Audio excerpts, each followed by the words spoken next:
अबा जब इंसान किसी से बहुत मोहब्बत करता है ना, तो उसे तकलीफ देने से कतराता है। मैं जानता हूँ आप उससे बहुत नफरत करते हैं, मगर उससे कहीं ज्यादा उससे मोहब्बत नहीं करता उससे प्यार में।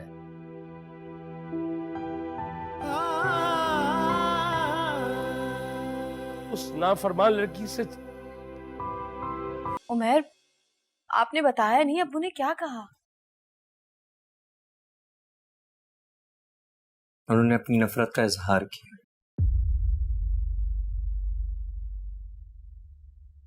मैंने उनसे माफी भी मांगी, लेकिन उन्होंने कहा कि वो कभी भी माफ नहीं करेंगे।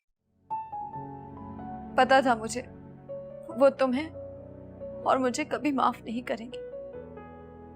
हिम्मत मत हारो मरियम, हमने कोशिश की है, हम दोबारा कोशिश करेंगे।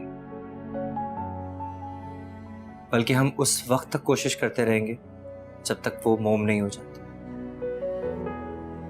ऐसा कभी नहीं होगा। होगा, क्यों नहीं होगा? इस दुनिया में सब कुछ मुमकिन है।